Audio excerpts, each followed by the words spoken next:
Baik, Assalamualaikum warahmatullahi wabarakatuh.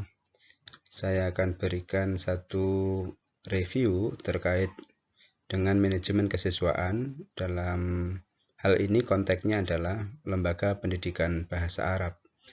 Bagaimana seharusnya sebuah lembaga pendidikan melakukan manajemen terhadap kesiswaan yang baik.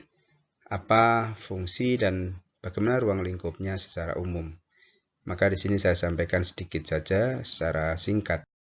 Yang pertama, bahwa fungsi manajemen kesiswaan itu secara umum pertama adalah kesiswaan dikelola secara baik untuk pengembangan individualitas. Yang dimaksud dengan pengembangan individualitas adalah bagaimana mengembangkan kesiswaan dari aspek kemampuan individu. Setiap anak punya potensi, apakah itu potensi yang sifatnya jasmaniah maupun potensi yang sifatnya pola pikir atau rohaniah, dan juga pola sikap, kemudian pengetahuan dan keterampilan. Ini semua potensinya bisa dikembangkan secara baik melalui proses pembinaan di dalam lembaga pendidikan. Yang kedua adalah pengembangan sosial. Jadi pengembangan sosial ini terkait dengan kemampuan anak berinteraksi. Bagaimana anak berinteraksi dengan temannya, bagaimana berinteraksi dengan gurunya, berinteraksi dengan orang tua di rumah, berinteraksi dengan masyarakat di sekitarnya. Ini penting untuk dilakukan secara baik, dikelola secara baik, diprogramkan secara baik, sehingga anak akan menjadi pribadi yang memiliki kepekaan dan memiliki keterampilan dalam bersosialisasi. Kemudian yang ketiga adalah penyaluran aspirasi dan harapan. Jadi tugas dari seorang kepala sekolah atau seorang manajer lembaga pendidikan untuk mengelola peserta didiknya agar bisa menyalurkan aspirasi dan harapan-harapannya.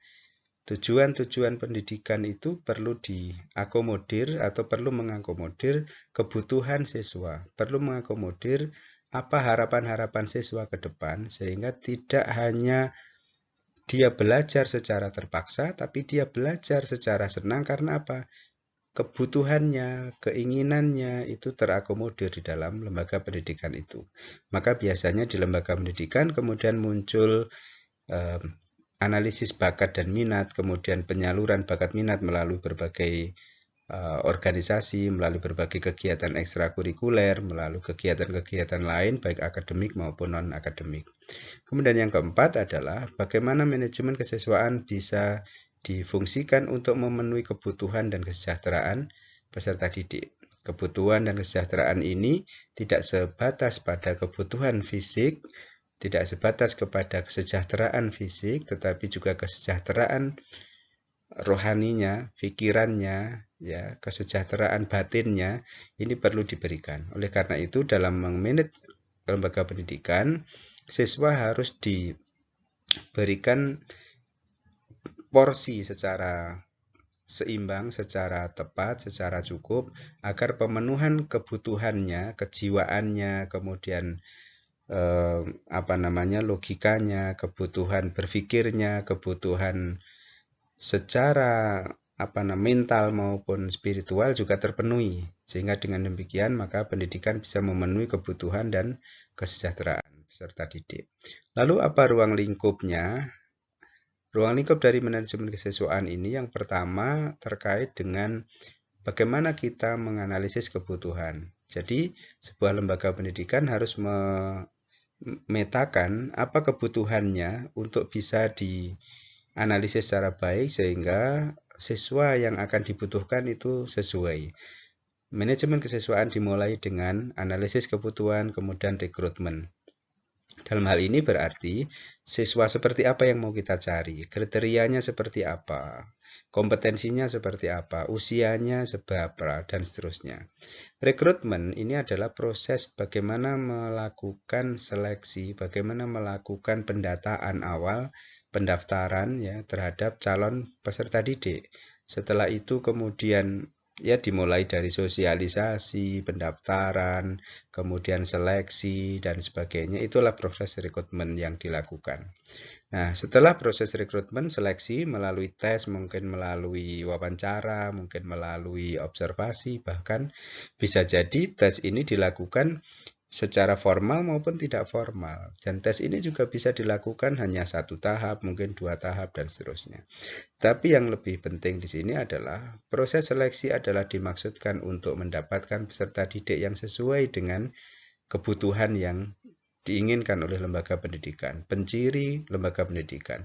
Kalau ini bahasa Arab misalnya, yang mau diseleksi yang seperti apa? Siswa yang punya kompetensi yang mana? Yang mubtadiin, yang belum tahu sama sekali, atau yang sudah kenal huruf Arab, atau yang sudah mulai bisa membaca, dan seterusnya. Inilah yang dilakukan proses seleksi.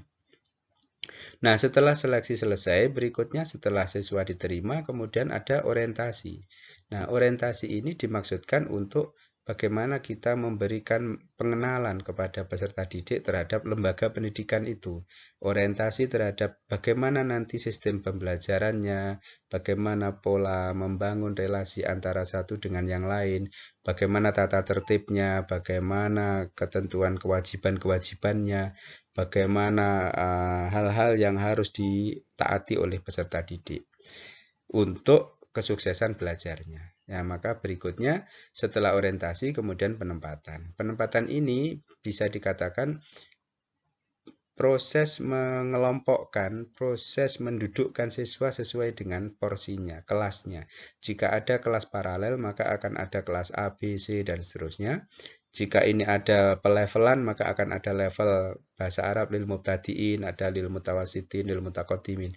Jadi anak masuk itu tidak semuanya berada di level yang sama. Anak masuk itu belum tentu bahasanya memiliki kemampuan yang sama. Oleh karena itu perlu ditempatkan, perlu diberi labelisasi atau levelisasi, dan juga perlu diberikan pembinaan yang sesuai. Nah, setelah penempatan kemudian pembinaan. Dibina sesuai dengan porsinya, dibina sesuai dengan levelnya, dikembangkan kemampuan yang sudah ada dan kemampuan yang belum ada, ditumbuhkan.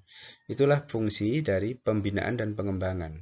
Maka dalam hal ini, membina dan mengembangkan itu harus sesuai dengan porsi mahasiswa itu. Porsi siswanya itu ada di mana, di level mana, di kelas apa, bagian mana yang harus dibina lebih banyak, bagian mana yang harus dikembangkan lebih banyak. Nah, setelah itu kemudian ada pencatatan dan pelaporan. Maka di sini lebih ke administratif, bahwa siswa itu seluruh perkembangannya, seluruh prosesnya mulai dari masuk sampai nanti dia keluar juga ada proses pencatatan.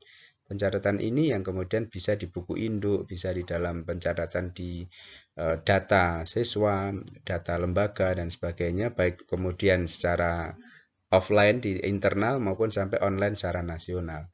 Kemudian pelaporan, jadi nanti akan ada sistem penilaian, sistem pemberian data akhir, penilaian, kemudian pelaporan dalam bentuk raport dan sebagainya. Lalu terakhir adalah proses kelulusan dan alumni. Nah, proses ini adalah tahapan akhir, bahwa setiap siswa ketika sudah melalui tahapan-tahapan dalam pembelajaran, pada akhirnya dia akan sampai pada tahap kelulusan. Kelulusan ini adalah terkait dengan mekanisme, bagaimana mekanisme siswa untuk bisa lulus.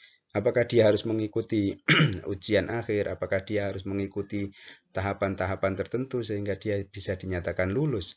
Dan ketika dia sudah lulus, dia akan masuk ke dalam forum, ke dalam asosiasi, atau dalam keluarga alumni. Nah, ini ada ruang lingkup secara umum, secara menyeluruh dari manajemen kesiswaan. Oleh karena itu, tugas dari seorang manajer lembaga pendidikan salah satunya adalah bagaimana mengelola, mengatur siswa ini secara baik, peserta didik dikelola secara baik mulai dari awal ketika belum masuk sampai dia lulus dari lembaga pendidikan itu.